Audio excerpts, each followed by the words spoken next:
मुसलमानों की ताकत का हमें तुम्हें पूरे नुमाइंदे सब हजारों की जाने वाले तुम्हें बोलना था हमें नुमाइंदे बने साहब तुमने किससे पैसा लाया बोला साहब तुमने किससे पैसा लाया वो बोला साहब पंडू दा बशीर दा मंगड़ा हमें सब तुम्हारे साथ साहब तुमने क्या अल्लाह तुमने दूर तुमने जान लिया तुम्हारे तुम्हें चले गए तभी किसे पूछी बेंगलुरु तक कोई भी मुसलमान नहीं हमारा ये मुसलमान तुम्हें ही साहब तुमने किससे पैसा बोला साहब मंगड़ा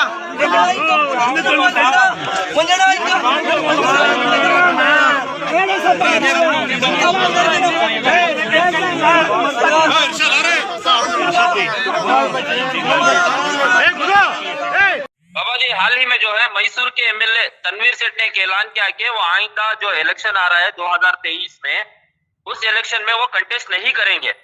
उनके घर के सामने जो है उनके चाहने वालों की तरफ से बहुत भीड़ जमा हो गई थी। कुछ चाहने वाले घर पर भी चढ़ गए थे कि वो घर पे से कूद कर अपनी जान दे देंगे तनवीर सेठ के लिए अगर तनवीर सेठ इलेक्शन नहीं कंटेस्ट करते हैं तो। कहीं ना कहीं यहाँ पर मुसलमानों की लीडरशिप घटती हुई नजर आ रही है। तो आप आज सदा इत्तेहाद की जानिब से एक पैगाम लेकर चले थे कि मुस्लिम क़यादत को कैसे बढ़ाएं। अब यहाँ पर देखे जा रहे हैं कि मुस्लिम क़यादत गिरती नजर आ रही है, तो आप इस बारे में क्या कहना चाहेंगे? अब बेचारे तनवीर सेठ के बारे में क्या कह सकते हैं। पिछली दफा भी उनको बड़ी मुश्किल थी इलेक्शन जीतने में और उसके बाद उनके ऊपर जानलेवा हमला भी हुआ। अब इस वजह से शायद वो घबरा गए होंगे कि मैं इलेक्शन जीत नहीं पाऊंगा, कुछ भी हो सकता है, चाहे जान का खतरा भी हो सकता है। इसलिए उन्होंने हमदर्दी पाने के लिए ये ऐलान किया होगा कि मैं इलेक्शन नहीं लड़ूंगा।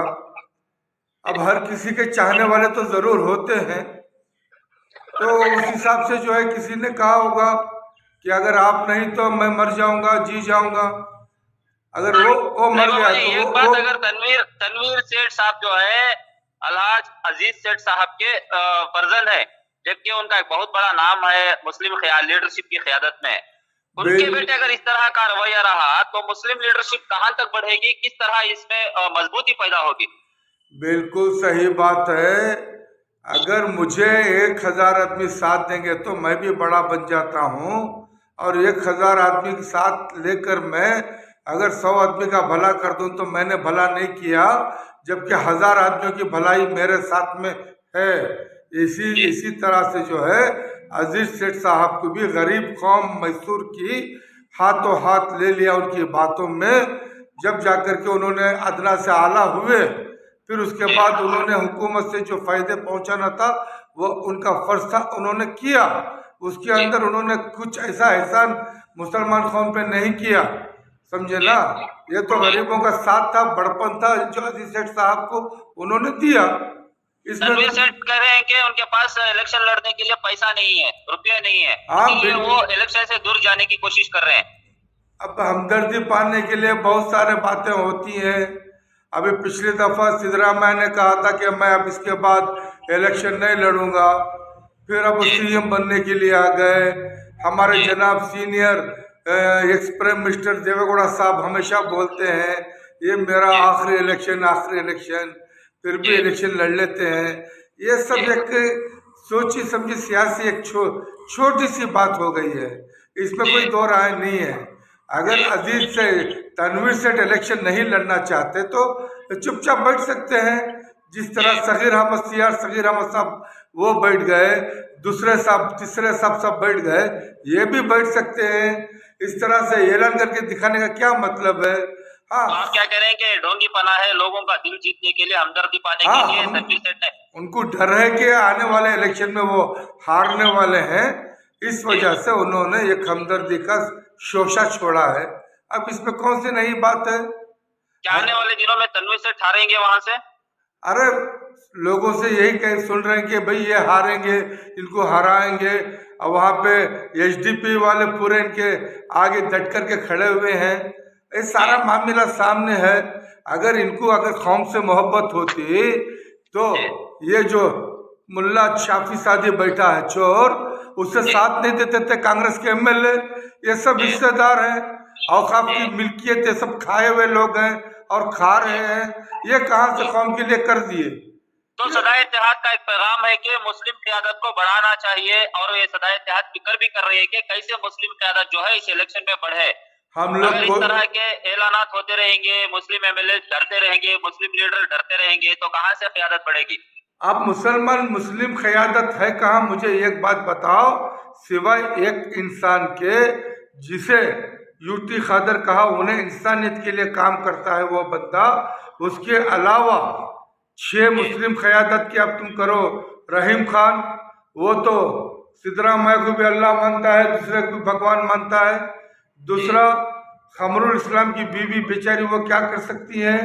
रहा तीसरा ये तनवीर सेठ का ये हाल है।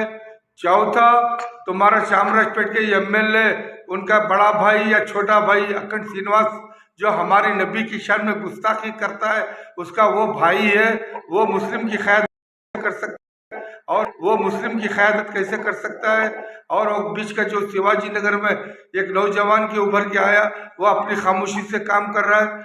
अब इस तरह से एक शांति नगर में वो अपनी तरफ से नलपाड़ के नाम से पहचाना जाता है केरला के, वो हमारे ऊपर हावी है।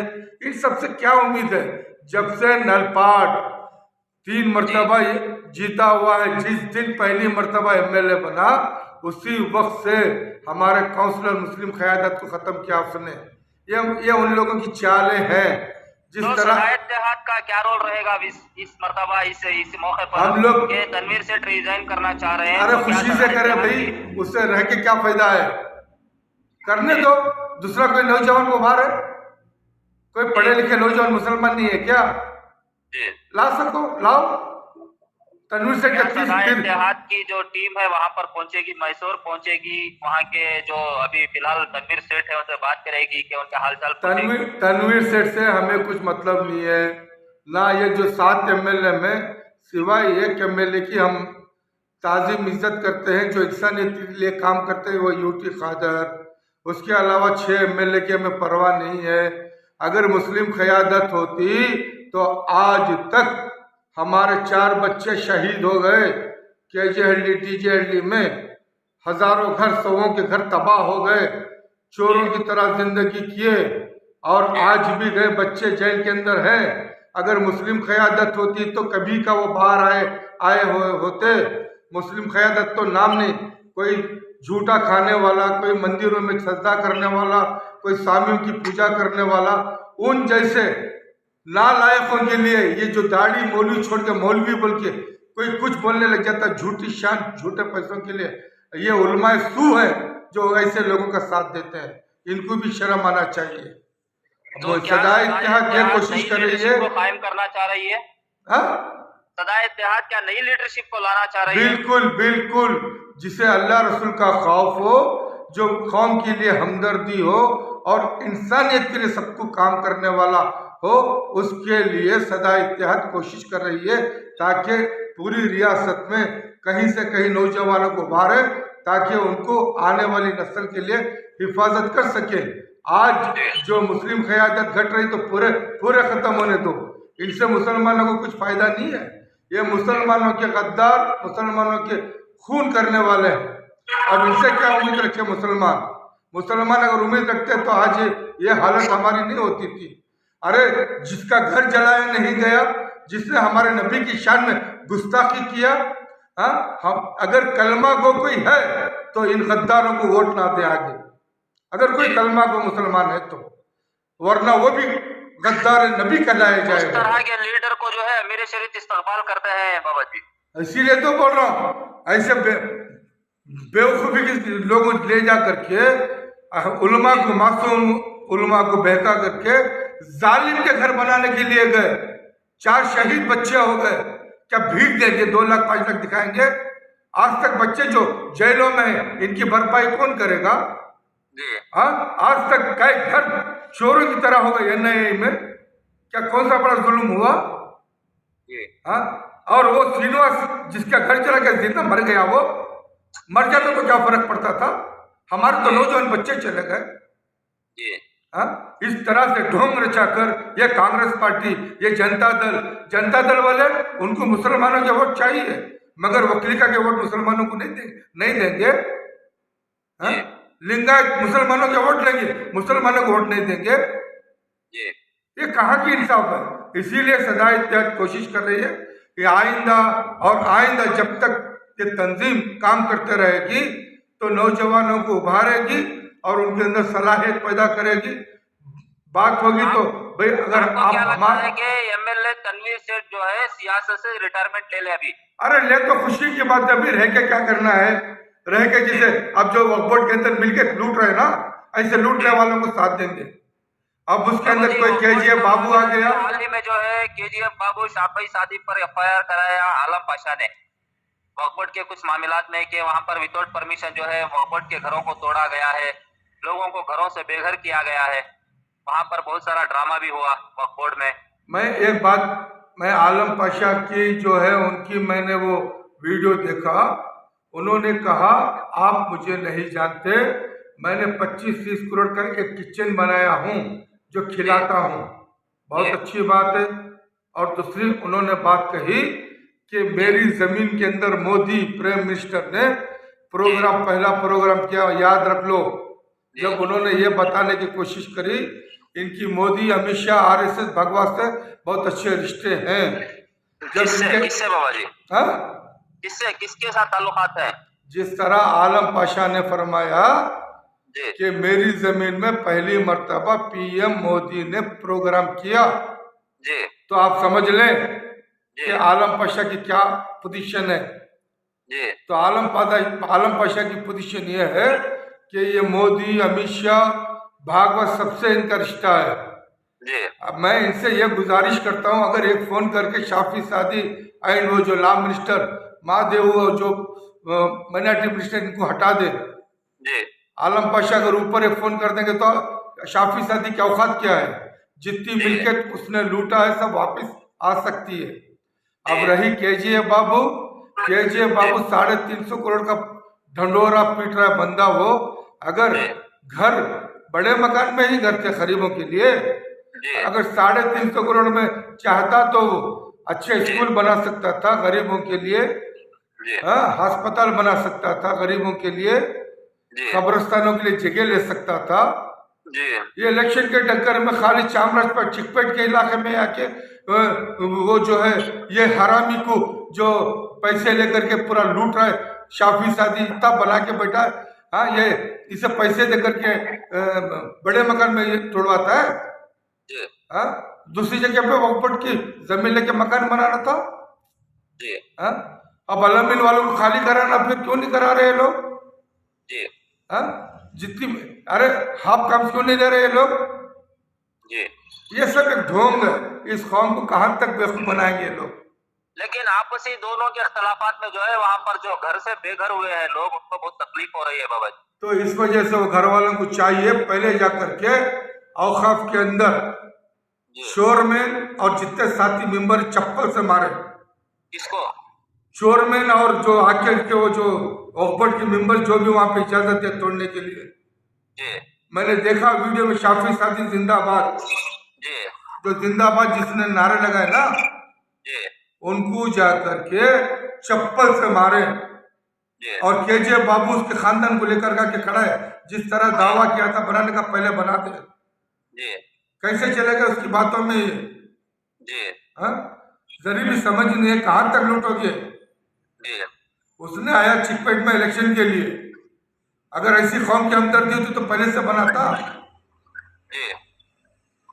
तो आपने एक बात भी कही कि आलम पाशा अगर सही से कार्रवाई करते हैं तो वक्फ बोर्ड का जिन्होंने भी माल खाया है वो वापस आ सकता है। बिल्कुल आ सकता है, क्योंकि जिस तरह उन्होंने इशारा दिया कि उनके रिश्ते ऊपर तक हैं, तो उस अंदाज से वो जो है पीएम और होम मिनिस्टर और आरएसएस के भागवत ना जाने कितने बड़े लोग, क्योंकि बहुत बड़े लोग हैं ना वो, उनकी किचन 30 करोड़ की चलती है। हाँ, पता नहीं बेचारे उनके स्टेट में करते तो बहुत अच्छा था। सारे लोग जो है कर्नाटक को बेवकूफ बना लिए। वो कोई बम्मनहल्ली बाबू आया, कहाँ से कहाँ था, कहाँ पैदा हुआ, वो हमारे ऊपर हाकिम, ये हाकिम, केरला वाले हमारे ऊपर हाकिम। सब कर्नाटक वाले सब बेवकूफ छूते है नंबर तो वन। सभी मुसलमान ही ना बाबा जी, है तो सभी मुसलमान ही। मुस्लिम अगर आकर अगर यहाँ पर मजबूत होते हैं तो इसमें गलती कहाँ पर आती है? भाई जाके अपने अपने इलाकों में करो ना। ये आईटी सिटी है, आईटी बीटी सिटी है। पूरे हिंदुस्तान को 30% यहाँ से पैसा जाता है। जी यहाँ कुछ मदद की जरूरत नहीं है। जी ये आकर के यहाँ पर हमारे ऊपर ऐसा ठोकते हैं, जी ये दुख होता है हमें। बाबा जी, हाल ही में जो है 2 मुस्लिम नौजवानों को शहीद कर दिया गया, मार दिया गया है। तो यहाँ पर जो है ना एक पॉलिटिकल लीडर की तरफ से स्टेटमेंट आता है, ना कुछ मुसलमानों की तंजीमों की जानिब से स्टेटमेंट आता है, ना इस मामले को कंडम किया जाता है। नासिर और जुनैद के बाद फिर एक बिहार में मामला हो चुका है। वहाँ पर भी नौजवानों को कत्ल किया। बहुत से नौजवान गए, कॉलेज से गए, ट्रेनों में मारा गया और जिंदा नीचे डाल करके पैरों से कुचल करके जान ली गई और जिंदा भी जला रहे, सब कुछ हो रहा है। लेकिन क्या करें, पूरे हिंदुस्तान में कोई ऐसा माँ का लाल नहीं पैदा हुआ जो इन जैसे जालिमों को आंख में आंख मिला करके बोले। वो एक ही हमारे नजर में नजर आया, मर्द मुजाहिद, जिसे तौकीर रजा खान बरेलवी कहते हैं। जब एक ने कहा 20 लाख मुसलमानों को कत्ल करेंगे तो उन्होंने सर पे कफन बांध करके मैदान में आ गए 20-20 हजार लेकर। अगर तुम बाप की औलाद रहो तो हमें कत्ल करो, हम चुपचाप रहेंगे। और जुनैद और नासिर के बाद फिर बिहार का हुआ तो भी उन्होंने ही आवाज दी। लाठी से अगर कानून चलता है तो लाठी हमें भी उठानी आती है।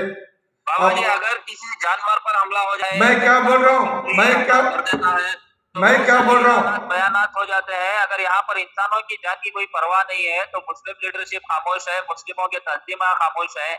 मैं तंजीमों की बात कर रहा हूँ, तौकीर रजा खान बरेलवी उनकी साहब की बात कर रहा हूँ जी। उन्होंने एक मुसलमान है वो। जी अगर चाहिए था हमारे जितनी तबलीग जमात वाले हमारे जो साथी हैं